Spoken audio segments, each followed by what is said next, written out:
Hello everyone, कैसे हो आप लोग। आई होप आप लोग अच्छे हो गए। मैं भी बहुत अच्छा हूँ।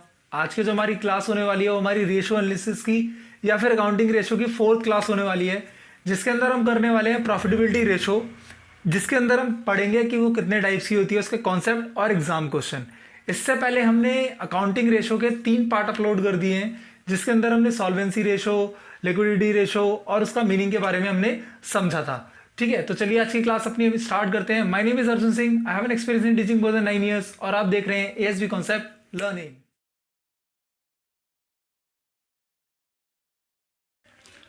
तो टॉपिक का नाम क्या है हमारा, प्रॉफिटेबिलिटी रेशो। तो अब देखो क्या हुआ, प्रॉफिटेबिलिटी रेशो, इसके नाम से ही पता चल रहा है कि ये रेशो किसके बारे में बात करने वाली है। कोई फर्म या कंपनी जो भी प्रॉफिट अर्न कर रही है ना, उसका रेशो के बारे में बात करेगी कि भाई मेरा प्रॉफिट अच्छा अर्न हो रहा है या बेकार अर्न हो रहा है, पिछले साल कैसा था, इस साल मेरा प्रॉफिट इंक्रीज हुआ है, डिक्रीज हुआ है।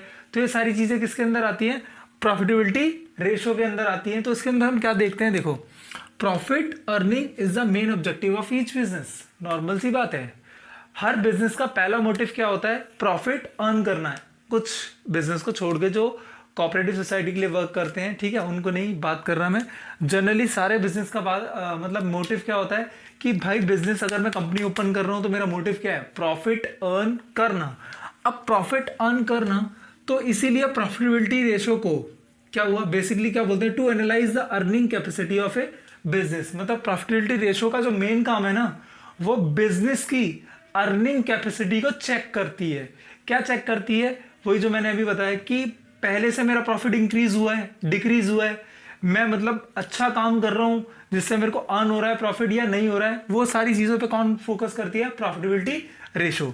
जैसे इसके अंदर 5 चीजें हैं जो अकाउंटिंग रेशो के अंदर या रेशो एनालिसिस के अंदर आता है। देखो क्या क्या, पहला point up gross profit ratio. क्या है, ग्रॉस प्रॉफिट रेशो आता है, ऑपरेटिंग रेशो आता है, ऑपरेटिंग प्रॉफिट रेशो, अगला क्या है, नेट प्रॉफिट रेशो, और लास्ट वाला क्या है, रिटर्न ऑन इन्वेस्टमेंट। अगर मैं आपको बोलूं, पेपर के अंदर सबसे ज्यादा जो क्वेश्चन पूछे जाते हैं प्रॉफिटेबिलिटी रेशो से, वो 2 रेशो से बहुत ज्यादा पूछे जाते हैं, ग्रॉस प्रॉफिट रेशो और रिटर्न ऑन इन्वेस्टमेंट। देखो, आ तो इससे भी सकता है, लेकिन ज्यादातर पूछा किससे आता है, इससे। ठीक है, तो 5 हमने क्या करा, नाम लिए। पहला क्या था, ग्रॉस प्रॉफिट रेशो, दूसरा ऑपरेटिंग प्रॉफिट, दूसरा ऑपरेटिंग प्रॉफिट रेशो, तीसरा नेट प्रॉफिट रेशो, और क्या हुआ, रिटर्न ऑन इन्वेस्टमेंट। देखो, इन तीनों के नाम लगभग एक जैसे ही हैं, operating ratio, operating profit ratio, net profit ratio. ठीक है, अब हम क्या कर रहे हैं, आगे करते हैं, प्रॉफिटेबिलिटी रेशो के बारे में पढ़ते हैं।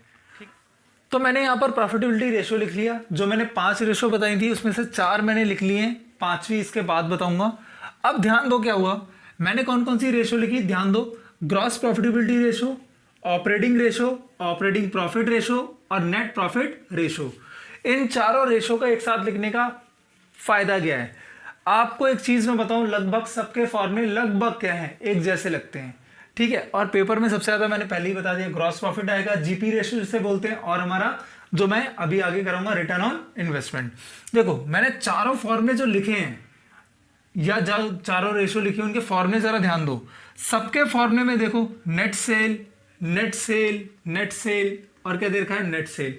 क्यों, क्योंकि जो भी प्रॉफिट लिख लेगा उस पर देखेंगे ना कि मैंने कितने का सेल किया और फिर देन मैंने कितना क्या करा, अर्न करा। बस उस प्रॉफिट का नाम अलग अलग है, मतलब उस प्रॉफिट का नाम क्या है आपका, अलग अलग है, तो वो आपको क्या करना है, चेक करना है। ठीक है, अब देखो जीपी रेशो, क्या बोला मैंने, जीपी रेशो। जीपी रेशो का देखो फॉर्मूला क्या हुआ, gross profit ratio is equal to gross profit upon में नेट सेल इनटू में 100। एक चीज और बता दूं, प्रॉफिटेबिलिटी रेशो का आंसर हमेशा किस में लिख लेगा, परसेंटेज में। किस में लिख लेगा, आपका परसेंटेज में लिख लेगा। जैसे एक्टिविटी टर्नओवर रेशो का आंसर किस में निकलता था, टाइम्स में निकलता था, वैसे ही प्रॉफिटेबिलिटी रेशो का आंसर किस में निकलता है, परसेंटेज में निकलता है। तो 100 लगाना है लगाओ, नहीं लगाना मत लगाओ, बस लास्ट में परसेंटेज का साइन जरूर बना देना।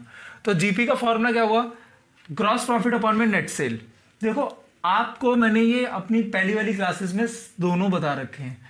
नेट सेल, नेट सेल कैसे निकलता है, नेट सेल मतलब कैश भी ऐड होगा, क्रेडिट भी ऐड होगा, बस जो मैंने रिटर्न कर दिया उसे क्या कर देंगे, लेस कर देंगे। तो फॉर्मूला बोलता है net sale is equal to total sale. अब टोटल सेल के अंदर कैश भी इंक्लूड होगा, क्रेडिट भी इंक्लूड होगा, क्या पता क्वेश्चन के अंदर पूरा टोटल सेल भी लिखा हो। ठीक है, अगर सेल्स रिटर्न दे रखा है तो माइनस कर दो, अगर नहीं दे रखा तो जो टोटल सेल होगा उसे ही क्या बोलेंगे, नेट सेल बोलेंगे। ठीक है, तो आ गया नेट सेल। अब देखो नेट सेल चारों में सेम सेम, चाहे वो ग्रॉस प्रॉफिट हो गया, ऑपरेटिंग रेशो हो गया, ऑपरेटिंग प्रॉफिट रेशो हो गया, या आपका नेट प्रॉफिट रेशो हो गया। ठीक है, आपका चारों में नीचे की चीज आ गई, मतलब नेट सेल आ गया। बस अब जो जो जिस प्रॉफिट का नाम है, मतलब रेशो का नाम है, उसका प्रॉफिट क्या होगा, ऊपर आ जाएगा। जैसे ग्रॉस प्रॉफिट में ग्रॉस प्रॉफिट आ गया। अब ग्रॉस प्रॉफिट देखो कैसे लिख लेगा, ग्रॉस प्रॉफिट बताओ, मैंने कितने का सेल किया, सेम आ गया, यानी नेट सेल माइनस सीओजीएस, मतलब मैंने गुड्स भी तो खरीदा होगा। सपोज करो ये डस्टर है, अगर मैंने इसको, मैं शॉपकीपर हूं, मैंने अगर इसे 100 रुपए में बेचा है, सेल किया है, तो भाई मेरी कॉस्ट भी तो आई होगी ना इसे परचेज करने की।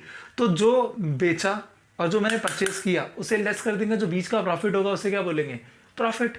मतलब जो बीच का डिफरेंस होगा उसे क्या बोलेंगे, प्रॉफिट। जैसे ही ये एग्जांपल है देखो, सीओजीएस, सीओजीएस का मतलब मैंने पिछली क्लास में ही बताया था, दोबारा बता देता हूँ, कॉस्ट ऑफ गुड सोल्ड, मतलब मैंने कितने का गुड्स खरीदा उसकी कॉस्ट क्या कर दो, नेट सेल में से माइनस कर दो।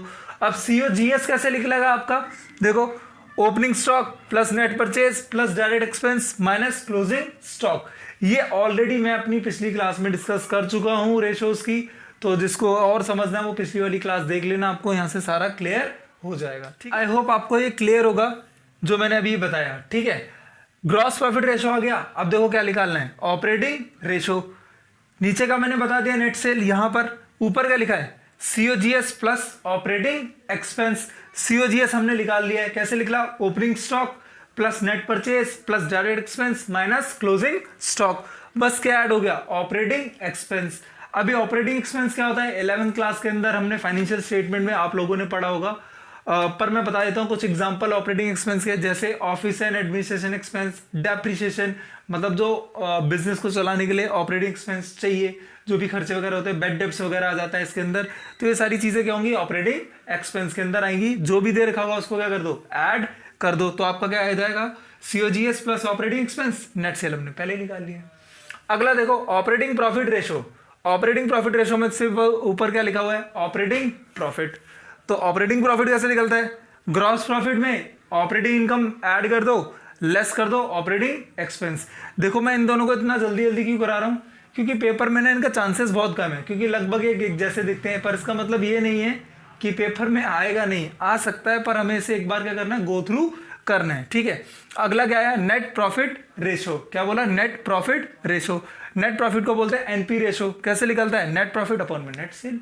मतलब क्या मजाक चल रहा है क्या, देखो ग्रॉस प्रॉफिट में ग्रॉस प्रॉफिट अपॉन में नेट सेल कर दिया, नेट प्रॉफिट में क्या करा, नेट प्रॉफिट अपॉन में नेट सेल। मतलब चारों रेशो में नेट सेल तो है ही है, बस ऊपर क्या रखना, ग्रॉस प्रॉफिट में ऊपर ग्रॉस प्रॉफिट आएगा, नेट प्रॉफिट में ऊपर नेट प्रॉफिट आएगा, ऑपरेटिंग रेशो में सीओजीएस प्लस ऑपरेटिंग एक्सपेंस आएगा, और आपका ऑपरेटिंग प्रॉफिट रेशो में क्या होगा, ऑपरेटिंग प्रॉफिट आएगा। ऑपरेटिंग प्रॉफिट कैसे निकलता है, ग्रॉस प्रॉफिट जो हमने यहां निकाला प्लस में operating income minus operating expense. I hope आपको चारों रेशो का एक दूसरे से रिलेशन पता चला होगा, इसलिए पेपर में ये काफी कम आता है। ठीक है, पर इसका मतलब नहीं है कि छोड़ के जाना है। ठीक है, चलो अब हम करते हैं पांचवा रेशो, क्योंकि पहला और पांचवा बहुत ज्यादा पेपर में पूछा जाता है। अब हमारी फिफ्थ रेशो, जिसको मैं बहुत ज्यादा इंपॉर्टेंट बोल रहा हूं, हमारी प्रॉफिटेबिलिटी रेशो में सेकंड नंबर पे। देखो इसका फॉर्मूला मैंने अलग क्यों लिखा, क्योंकि मेरे को ये समझाना था बहुत डीपली। सबसे पहले हम रिटर्न ऑन इन्वेस्टमेंट को, इसका मतलब क्या है, मैंने कहीं इन्वेस्टमेंट करी हो, इस पर कितनी मेरे को रिटर्न मिल रही है, ये बताता है रिटर्न ऑन इन्वेस्टमेंट। ये कैसे निकलता है, रिटर्न ऑन इन्वेस्टमेंट पीबीआईटी। क्या बोला, पीबीआईटी अपॉन में कैपिटल एम्प्लॉयड। अब अगला क्वेश्चन निकलता है पीबीआईटी होता क्या है, ध्यान से सुनना क्या बोल रहा हूं, profit before interest and tax. मतलब ऐसा प्रॉफिट जिसपे अभी तक हमने इंटरेस्ट नहीं पे किया है, ना ही कोई टैक्स दिया है, उस प्रॉफिट को ऊपर रख दो, कितना कैपिटल एम्प्लॉयड है उसे नीचे रख दो, इनटू 100, क्योंकि परसेंटेज में आंसर निकलता है, जो भी आंसर आएगा वो क्या होगा, परसेंटेज में आएगा। आई होप आपको फॉर्मूला क्या होगा, क्लियर होगा। ROI पीबीआईटी अपॉन में कैपिटल एम्प्लॉयड। और इस फॉर्मूले के आने के चांसेस क्यों हैं, क्योंकि अभी तक हमने 4 फॉर्मूले देखे, चारों लगभग एक जैसे थे, ये इकलौता फॉर्मूला था जो बिल्कुल क्या था, डिफरेंट था। तो अब आया पीबीआईटी को हम थोड़ी देर में देखते हैं, हम देखेंगे कैपिटल एम्प्लॉयड। कैपिटल एम्प्लॉयड कैसे निकलता है, देखो कैपिटल एम्प्लॉयड, अब ये डिपेंड करता है कि हमारे क्वेश्चन में कौन सी इंफॉर्मेशन गिवन है। तो मैं दो सारी इंफॉर्मेशन को लेके आपको अच्छे से समझाता हूँ। देखो क्या हुआ, अब जनरली मैं अगर बोलूँ पेपर में ना एसेट साइड ही आती है, लायबिलिटी साइड बहुत कम देखी जाती है, पर इसका मतलब ये नहीं है कि हम लायबिलिटी साइड को छोड़ देंगे। हम क्या करने वाले हैं, एसेट साइड। अब ध्यान दो, मैंने बोला एसेट साइड, देखो क्या लिखा है फॉर्मूला, सिंपल सा फॉर्मूला, इसका लॉजिक बताऊंगा अभी। फिक्स एसेट प्लस में current asset minus current liability, जो आंसर बचेगा उसे क्या बोलेंगे, कैपिटल एम्प्लॉयड। क्या बोला, fixed asset plus current asset minus current liability, जो आंसर बचेगा उसे क्या बोलेंगे, कैपिटल एम्प्लॉयड। अब एक स्टूडेंट ने बोला यार हम ये फिक्स और करंट क्यों लिख रहे हैं, इसको हम टोटल एसेट भी तो बोल सकते हैं। हाँ बोल सकते हैं, मतलब पेपर में हमने ये क्वेश्चन में क्या दे रखा होता हो सकता है, हमें टोटल एसेट भी दे रखा होता है, दे रखा होगा। क्यों, क्योंकि फिक्स्ड और करंट को ऐड करेंगे तो एसेट साइड आएगी ना बैलेंस शीट के अंदर, तो इसको टोटल एसेट भी बोल सकते हैं। पर मैंने अलग अलग क्यों लिखा, क्योंकि पेपर के अंदर ऐसा भी गिवन हो सकता है कि फिक्स एसेट और क्या गिवन होगा, देखो हमें पता है करंट एसेट्स में से करंट लायबिलिटी जाता है, तो हमें क्या बोलते हैं, उसको क्या बोलते हैं, बोलो, वर्किंग कैपिटल। क्या बोलते हैं, वर्किंग कैपिटल। मतलब पेपर के अंदर अगर हमें डायरेक्टली गिवन है वर्किंग कैपिटल और हमारे पास गिवन है फिक्स्ड एसेट और करंट एसेट भी गिवन है, तो हम डायरेक्टली निकाल सकते हैं फिक्स्ड एसेट, हम क्या कर देंगे, ऐड कर देंगे वर्किंग कैपिटल। ठीक है, आपका ये हो जाएगा पक्का, कोई डाउट तो नहीं है। तो यही देखो फिक्स्ड एसेट हो गया और यहां पर वर्किंग कैपिटल हो गया। तो डिपेंड करता है कि क्वेश्चन में आपको एसेट साइड से कितने तरीके से क्या हुआ है, पूछा गया है, या क्या क्या इंफॉर्मेशन गिवन है, उसके अकॉर्डिंग हम क्या करेंगे, कैपिटल एम्प्लॉयड एसेट साइड से हम क्या करेंगे, सॉल्व करेंगे। ठीक है, अब देखते हैं liability side. Liability side, equity share capital, preference share capital, reserve and surplus, debenture, LTL, long term loan, और जो इन्वेस्टमेंट जो हमारी एसेट साइड होगी ना, आउटसाइड मेड करी है, उसे क्या कर देंगे, लेस कर देंगे। अगर मैं सिंपल बोलूँ, अगर आप लोगों को बैलेंस शीट के बारे में पता है तो देखो बैलेंस शीट ऐसे होती है, यहाँ क्या होता है एसेट, यहाँ क्या होता है लायबिलिटी। फिक्स और करंट दोनों को ऐड करेंगे, इसका टोटल आ गया, इसमें से क्या माइनस कर रहे हैं हम, करंट लायबिलिटी। तो वैसे ही अगर मैं इसमें ये ऐड कर रहा हूँ और यहाँ पे करंट एसेट मतलब जो मेरा इन्वेस्टमेंट करी है उसे माइनस कर दूंगा, तो अभी मेरा क्या आ जाएगा, कैपिटल एम्प्लॉयड आ जाएगा। आई होप आपको समझ आएगा ये लॉजिक जो मैंने समझाया। ठीक है, कैपिटल एम्प्लॉयड। मैं थोड़ा फास्ट चल रहा हूँ क्योंकि एग्जाम बहुत पास है, मैं कोशिश कर रहा हूँ अपनी इस वीडियो में आपको फॉर्मूले को कॉन्सेप्ट समझा दूँ और फटाक से आपको याद हो जाए हर चीज़। ठीक है, तो अब आया मेरा ऊपर का मेन आंसर जो हमें सॉल्व करना है, PBIT। देखो इसका कोई फॉर्मूला वगैरह नहीं है, आपको खुद जज करना पड़ेगा क्वेश्चन के अंदर क्या इंफॉर्मेशन गिवन है। मैं इसका लेकिन एक फॉर्मूला बना देता हूँ। ठीक है, तो PBIT का फॉर्मूला देखो कुछ होता नहीं है वैसे, लेकिन हम इसके फॉर्मूले बनाने की कोशिश करेंगे। हमारे पास क्या गिवन होगा क्वेश्चन में, profit before interest and tax निकालना होगा। अगर इसमें से इंटरेस्ट माइनस होगा तो हमारे पास क्या बचेगा, प्रॉफिट बिफोर टैक्स, मतलब इंटरेस्ट हमने पे कर दिया। अब अगर मैंने टैक्स पे कर दिया होगा तो मेरे पास क्या प्रॉफिट गिवन होगा, प्रॉफिट आफ्टर टैक्स। तो बस यही चीज है, फॉर्मूला यही है और कोई फॉर्मूला नहीं है। अब आपको देखना है कि आप पेपर के अंदर कौन से स्टेज पर हो। अगर क्वेश्चन के अंदर प्रॉफिट आफ्टर टैक्स गिवन है तो मतलब उसमें टैक्स भी ऐड करना है और इंटरेस्ट भी ऐड करना है क्योंकि ऊपर चलना है। अगर क्वेश्चन में प्रॉफिट बिफोर टैक्स गिवन है मतलब इंटरेस्ट मेरा क्या है, सिर्फ माइनस है, तो इसमें क्या कर देंगे, ऐड कर देंगे हमारा इंटरेस्ट। ठीक है, वो डिपेंड करता है क्वेश्चन के ऊपर कि क्वेश्चन के अंदर क्या इंफॉर्मेशन गिवन है, बस ये याद रखना, बाकी आपका क्या होगा, आंसर निकल जाएगा। तो ROI जरा फोकस रखना, क्या बोला मैंने, PBIT अपॉन में कैपिटल एम्प्लॉयड। ठीक है, अब हम क्वेश्चन करते हैं जिसके अंदर हमारा ग्रॉस प्रॉफिट और ROI का क्वेश्चन गिवन होगा जो हमारे एग्जाम में आया हुआ है। ठीक है, तो ये रहा आपकी स्क्रीन पे क्वेश्चन, मैंने यहाँ पे बोर्ड पे लिख दिया है, आपको स्क्रीन पे भी दिखा होगा अभी। तो देखो क्या हुआ, हमें कैलकुलेट करना है रिटर्न ऑन इन्वेस्टमेंट, यानी हमें कैलकुलेट करना है ROI। तो बताओ क्वेश्चन में ROI कैसे निकलता है, अभी हमने जिस फॉर्मूला पढ़ा है, ROI कैसे निकलेगा आपका, PBIT यानी profit before interest and tax upon में क्या आएगा, कैपिटल एम्प्लॉयड। क्या आया, कैपिटल एम्प्लॉयड। आई थिंक सबको इस फॉर्मूले में कोई डाउट नहीं होगा ये फॉर्मूला कैसे बना। ठीक है, अब आ गया, अब देखो क्या हुआ, हमें सबसे पहले क्या निकालना है, पीबीआईटी चेक करो, क्या क्वेश्चन के अंदर पीबीआईटी गिवन है? हाँ जी, देखो क्वेश्चन के अंदर पहले से ही आपको पीबीआईटी गिवन है। अब देखो जब भी हम रेशो के फॉर्मूले के क्वेश्चन करते हैं ना, आपको सबसे पहले जो भी निकालना है उसका फॉर्मूला लिख लो, देन उसके बाद हम एक एक करके देखते हैं कि क्या क्या रिक्वायरमेंट है। तो देखो पीबीआईटी क्वेश्चन के अंदर डायरेक्टली पीबीआईटी गिवन है, क्या लिखा है? Net profit before interest tax and dividend, मतलब profit before interest and tax और डिविडेंड के पहले कितना दे रखा है, मतलब कुछ बांटा नहीं है। मेरे पास कितना आ गया? 14,50,000 अपॉन में क्या लिखा है? Capital employed. अब कैपिटल एम्प्लॉयड क्वेश्चन के अंदर गिवन नहीं है, क्या नहीं है? गिवन नहीं है, तो हम कैसे निकालेंगे? अब देखो क्वेश्चन के अंदर एसेट दिख रहा है, फिक्स एसेट भी दिख रहा है, करंट एसेट भी दिख रहा है, करंट लायबिलिटी भी दिख रहा है।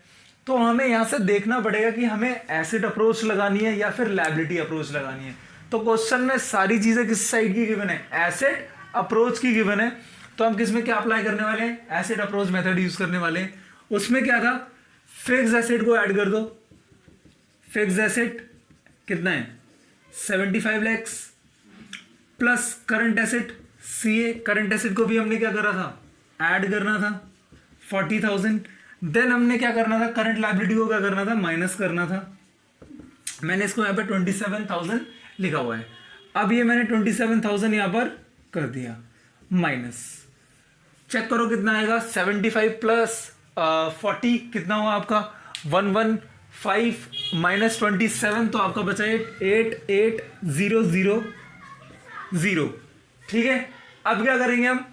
इस 88,000 को इसके नीचे लिख देंगे एंड देन इनटू करेंगे 100 से, जो भी आंसर आएगा उसमें क्या करेंगे? परसेंटेज में लिख देंगे। एक बार मैं कर लेता हूं कि कितना आ रहा है ये आपका आएगा 16.47%। याद रखना इसके आंसर में परसेंटेज लिखना मत भूल जाना, वरना टीचर आपके नंबर काट लेगा। अगर ये सपोज 3 मार्क्स में आया तो आधा नंबर तो जाएगा ही जाएगा। एक चीज मैं बता दूं, कभी भी प्रॉफिटेबिलिटी रेशियो का अकेला क्वेश्चन नहीं आता, उसके हमेशा जो भी रेशियो है ना, जैसे ग्रॉस प्रॉफिट रेशियो है, रिटर्न ऑन इन्वेस्टमेंट है, या फिर ऑपरेटिंग रेशियो का आया, तो वो किसी क्वेश्चन के अंदर आएगा कि ये सॉल्व करो। स्पेशली अलग से क्वेश्चन आने के बहुत कम चांसेस हैं, पर इसके मिक्स होके हमेशा क्वेश्चन आते हैं। एक और एग्जांपल करते हैं, ठीक है? अब हमारा जो सेकंड क्वेश्चन है वो यहां पर लिखा हुआ है। इससे पहले वाला क्वेश्चन बहुत इजी था कि इसके अंदर हर चीज गिवन थी, हमने फॉर्मूले में क्या करा था? उठा के रख दिया था। लेकिन ऐसे क्वेश्चन हमारे एग्जाम के अंदर आते हैं, तो ध्यान देना यहाँ पर सारा, एक एक करके मैं आपको चीजें समझाऊंगा कैसे है। देखो रिटर्न ऑन इन्वेस्टमेंट गिवन है, दोबारा से मेरे को वही कैलकुलेट करना है। क्वेश्चन में देखो क्या गिवन है? Total asset. यहाँ पे फिक्स एसेट की बात नहीं कर रहा हूँ, क्या गिवन है? टोटल एसेट कितना गिवन है? 10 लाख रुपीज। फिर मेरे को क्या दे रखा है? करंट एसेट कितना दे रखा है? 4 लाख। करंट लायबिलिटी कितना दे रखा है? 2 लाख। देखो 10% लॉन्ग टर्म डेब्ट कितना दे रखा है? 4 लाख। अब इस वाले क्वेश्चन के अंदर आपको नेट प्रॉफिट बिफोर टैक्स और इंटरेस्ट नहीं गिवन है, मेरे को क्या गिवन है? Net profit after tax and interest, मतलब टैक्स और इंटरेस्ट लगने के बाद जो मेरे पास प्रॉफिट बचा हुआ है वो गिवन है। पर मुझे चाहिए कौन सा? बिफोर, पहले वाला चाहिए। और इस पर टैक्स रेट कितनी गिवन है? 50%।